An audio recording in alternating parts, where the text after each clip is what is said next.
We identify a promising company, start tracking it, and make an investment. And as we see the business continue to perform and gain further confidence, we continue to look proactively for proprietary ways to build our position and eventually generate outsized returns for our LPs.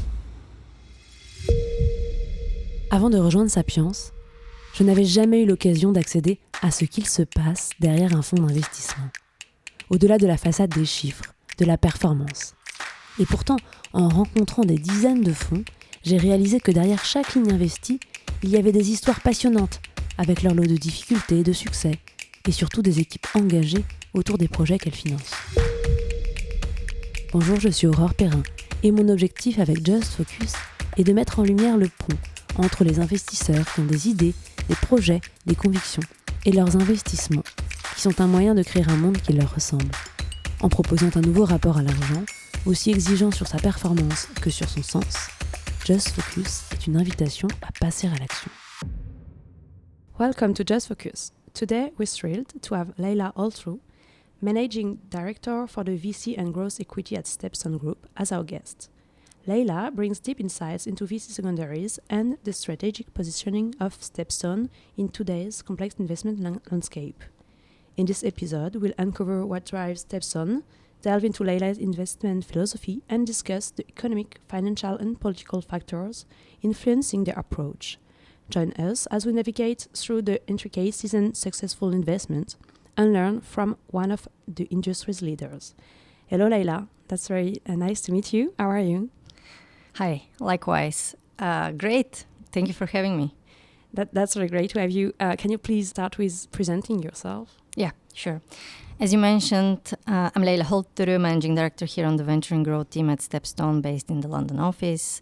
I lead investments across the different strategies we deployed within Venture and Growth, including fund investing, directs, and secondaries. I'm also one of the portfolio managers for our Tactical Growth Fund series and also spend time on portfolio construction and management on behalf of some of our separately managed account and advisory clients. I'm primarily focused on the EMEA region, but have a global role. I've been at Stepstone for 8 years, and prior to that had a similar role as an investor at Morgan Stanley Alternative Investment Partners, as well as a number of years in banking and markets with Citi and Bank of America Merrill Lynch before that. Okay, that's amazing, impressive. Can you maybe talk a bit more about Stepstone? What is Stepstone? It's a fund, but what do you do? Of course. So Stepstone is a publicly listed global private markets investment firm. We offer comprehensive coverage of the entire private market spectrum. So private equity, private debt, real estate, and infrastructure and real assets. And we leverage our strong local presence in global markets with over 340 global investment specialists. The firm oversees over 659 billion of total capital responsibility as of the end of 2023.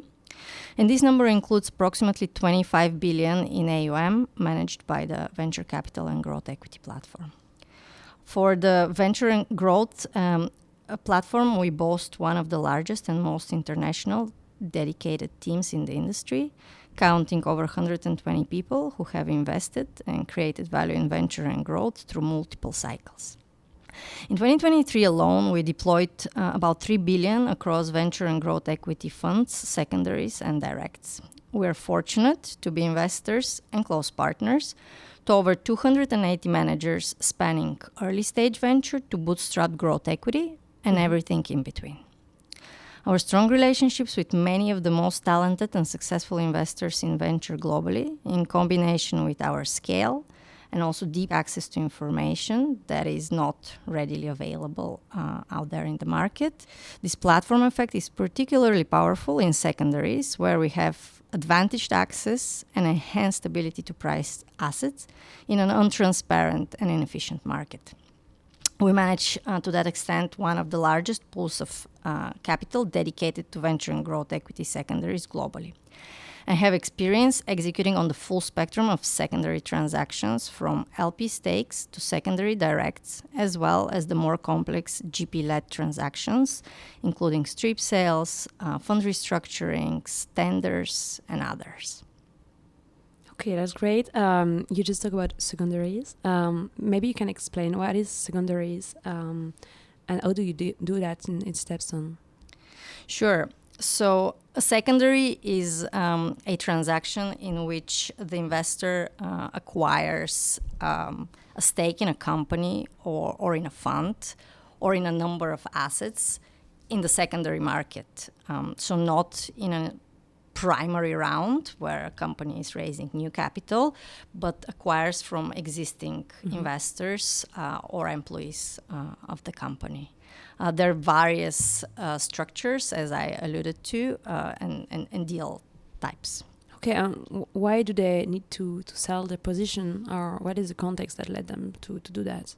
Yeah, that's probably a good segue into what we are seeing in the market and why it's a great time to look into secondaries investment strategies.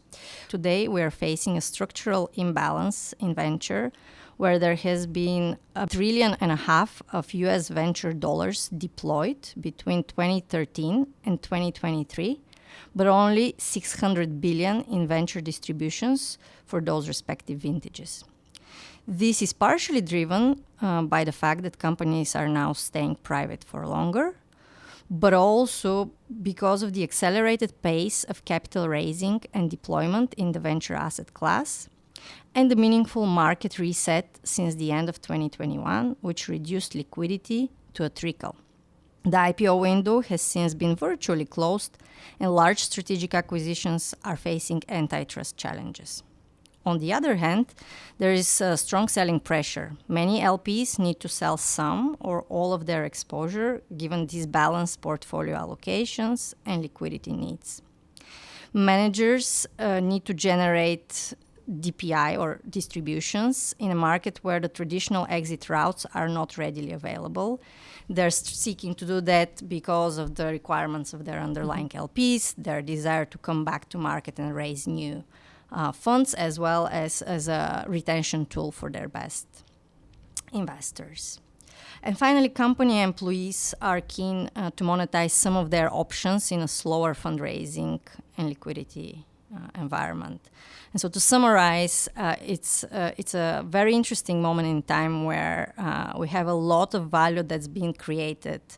A small portion of that has actually been returned to investors. And we have selling pressure for a variety of reasons where there's actually limited exit routes. Okay, so if I understand, there is a huge need of liquidity from that funds, and so they come to you and they ask you if you want to buy, or you address them. Yeah, that's an excellent question. So the VC secondary market is less mature, less intermediated, and more opaque compared to, say, a buyout secondary market. This leads to differentiated access, information advantages, and ability to execute on the full spectrum of deal types that we already mentioned very quickly. Let me give a couple of deeper specifics here to bring this to life. Let's start with differentiated access. The best companies are actually well known to the market and are desired investment by many, but are typically accessible only to a handful of trusted and value-add partners. Similarly, the best funds are restrictive with and companies are restrictive with their information and tend to have a right of first refusal, which gives priority over any secondary to existing investors. So as Stepstone, we're a trusted investor in many of the top-tier funds and companies, and a desired partner by our trusted GP partners when it comes to single asset opportunities or also more complex deals that are initiated and crafted together with the GPs themselves. We often source on a proprietary basis by reaching out to the underlying managers or companies, or are given an early look or ability to shape a deal in more structured processes. I also mentioned information advantage.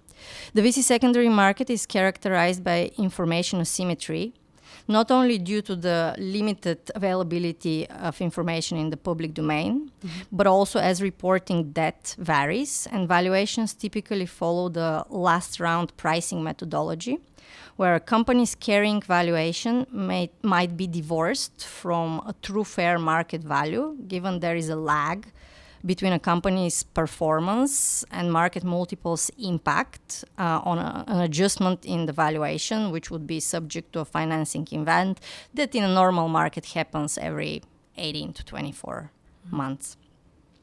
And then maybe lastly, let me touch very quickly on the spectrum of deals that we touched on. The market continues to be dominated by secondary directs, for venture specifically we're talking here. However, in the past couple of years, there has been a very attractive opportunity to acquire exposure to marquee assets that are performing strongly at a more attractive valuation by purchasing discounted LP stakes in the secondary market. Many of these companies would trade at a higher valuation in the secondary direct market. In addition, we have seen an increased interest and activity in types of deals crafted with the managers or the so-called GP-led transactions. Having an ability to execute on all types of structures allows us to seek the most attractive entry point and to build exposure in various ways. Another attractive feature of the market currently that is worth mentioning is the pricing reset, where discounts on LP stakes are on average as high as they were during the great financial crisis. Okay. That, in combination with the fact that many managers have proactively written down their portfolio valuations, combined with the selling pressure that we discussed, means we can effectively buy at a discount on an already discounted valuation that provides for an attractive entry point into great assets that are continuing to grow nicely and are now more efficient. That said, while the discount and buying well are important to our strategy here at Stepstone, our venture secondary practice is predicated on generating alpha by investing in top-performing businesses that are leading innovators and where the bulk of the returns for our venture secondaries comes from growth and efficiency at the company level rather than the discounted entry pricing. Okay, great, amazing. And can you tell me how long do you keep the participation? Most of the time, you keep it as long as normal or like regular funds, or longer, shorter? We target 2 to 4 years between investment and exit for the venture secondaries fund. That said, ultimately, our strategy is also subject to the market cycle, and we assess the hold versus sell portfolio management decision flow on an ongoing basis. Okay, so that allows you to have more participation in one single fund, maybe. Okay. Correct. A feature of our strategy is to identify assets, track them before we make an investment. Once we make an investment, we continue to monitor and get deeper under the hood and seek to build a more scaled position and concentrate into the best performing assets. Okay, great. You know what might really be amazing if you could tell us about some participation more in details. Could you do that for us? Yeah, absolutely. Let me bring this to life with 2 case studies. Let's start with a secondary direct. We're investors in a company called Filevine. This is an AI-powered cloud-based platform for law firms, helping them to manage day-to-day tasks, from engagements to document generation and management. We began tracking the company in 2019. We then had the opportunity in 2020 to complete a secondary direct investment.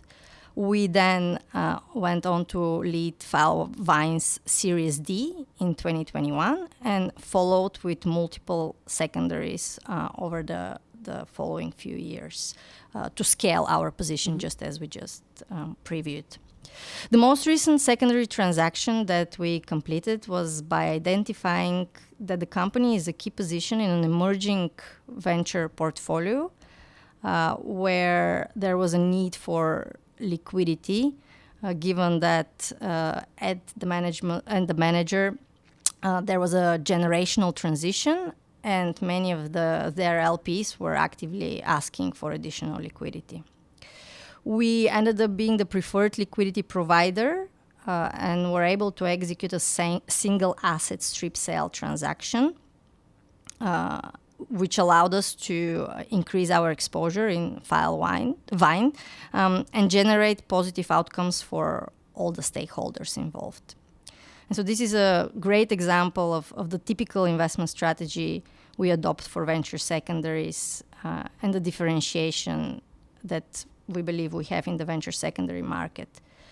And as we see the business continue to perform and gain further confidence, we continue to look proactively for proprietary ways to build our position and eventually generate outsized returns for our LPs. When you talk about increasing your position, is it something like you really don't know at the very beginning if you want to increase your position or not, or you still always engage yourself to part a bit more, but you just adapt depending on how it goes? It's a good question. It would vary depending on the maturity of the business and kind of the underlying market dynamics as well. Sometimes it's a situation where we start with a smaller level of exposure than ideal because of timing so or that your access goal route. will be to increase in that case. For example, yes, that's one situation. Another would be where we have access but right-size the opportunity to kind of the level of risk at that specific point in time. And then as the company ideally continues to grow, delivers on other operational milestones, and we gain further confidence in the execution, or the market continues to mature and the opportunity for the business grows, then there might be a situation in which it makes sense to increase our positioning as the risk might have come down and the outcome might have be more attractive on a risk-adjusted basis from that perspective. Okay, that's super smart because it really helps you to invest very strategically in the right company. That's great. And you talk about a second case. Can you talk about that? Yes, we touched on GP-led transactions. So let me give an example of one more complex deal of this flavor. So we're actually one of the pioneers in this field in venture capital in particular. We led a GP-led restructuring of a well-known GP a number of years ago.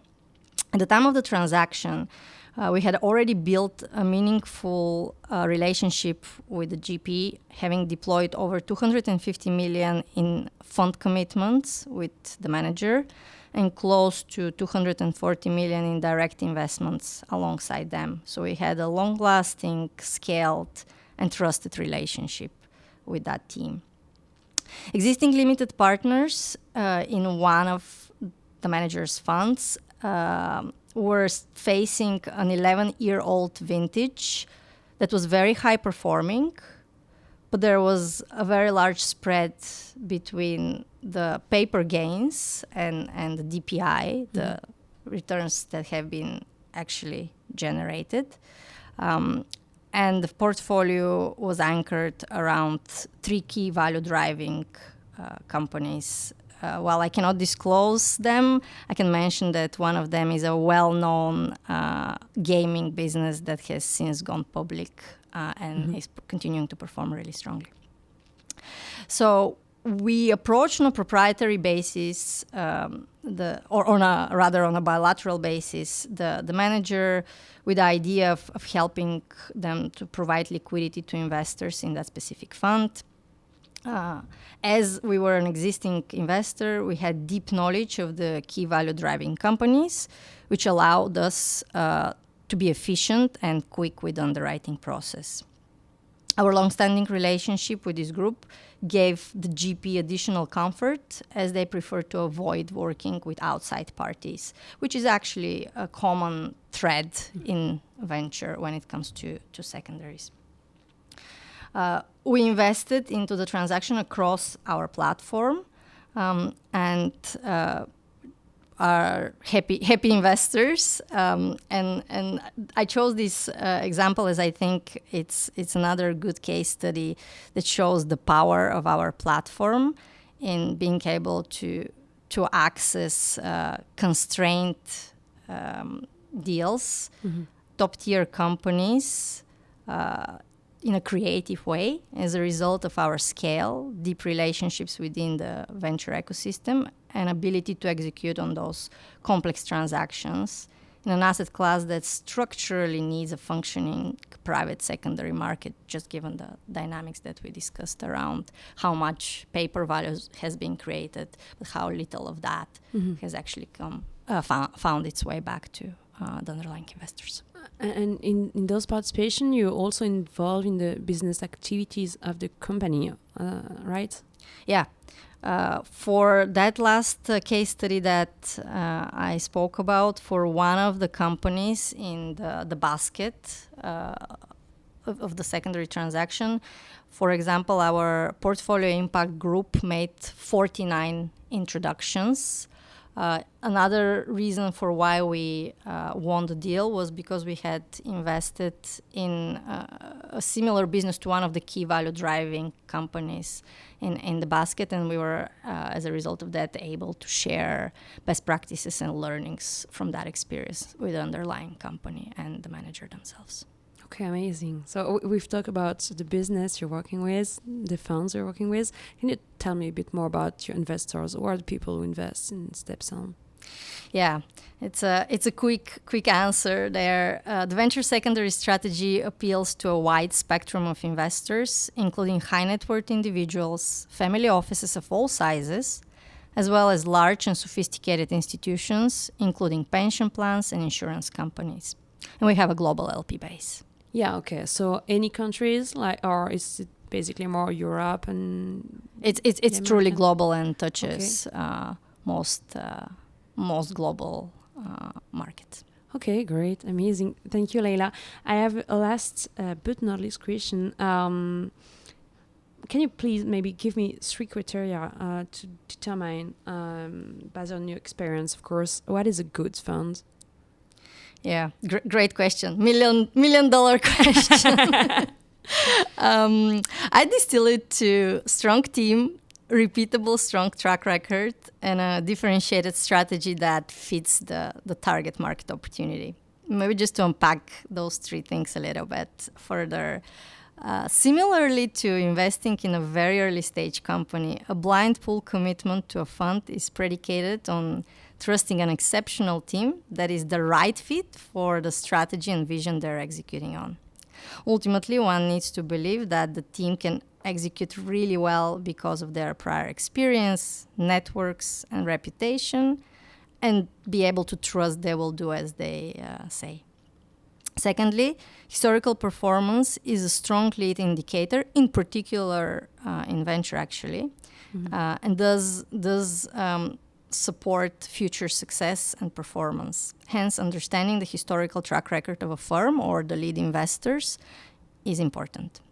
And finally, I try to identify differentiated strategies that can thrive in their target markets. Okay, great, amazing. And maybe, what are you looking for in Stepstone? Like today, you've been working there for 8 years. Why do you like your job now? I'm fortunate to be working with an incredible set of smart and talented investors and operators, and being part of that ecosystem really drives me. Being at the forefront of innovation and working in an indirect way to support a brighter future for us all through technology innovation is another thing that I'm looking for and excited. And finally, a part of our ethos here at Stepstone is to be a trusted partner to everyone in the venture growth ecosystem. Be helpful to the founders and company employees, be a helpful partner to managers, and of course, serve the best interests of our LPs and clients. And so that is kind of at the forefront of what I and the team strive for every day here at Stepstone. Great, Leila. Okay, well, as we wrap up today's enlightening conversation, I want to extend a heartful thank to Leila, of course, for sharing her invaluable insights and experience with us. And Leila, your expertise is undoubtedly shed light on the complexities and opportunities with the VC and growth equity spaces. So thank you for that. And to our listeners, thank you for joining us on this journey. And stay tuned for more episodes that delve into the world of investments and the stories of those shaping our financial landscape. Thank you, Leila. Thank you. Voilà, Just Focus est terminé pour aujourd'hui. Un grand merci à Sapiens, premier family office digital qui a rendu possible sa réalisation. Si cet épisode vous a plu et que vous souhaitez le soutenir, il existe plusieurs manières de le faire. Parlez-en autour de vous et partagez-le largement sur les réseaux sociaux. Pensez à mettre un commentaire 5 étoiles sur Apple Podcast et bien sûr, abonnez-vous pour ne pas manquer les prochains épisodes. À très vite.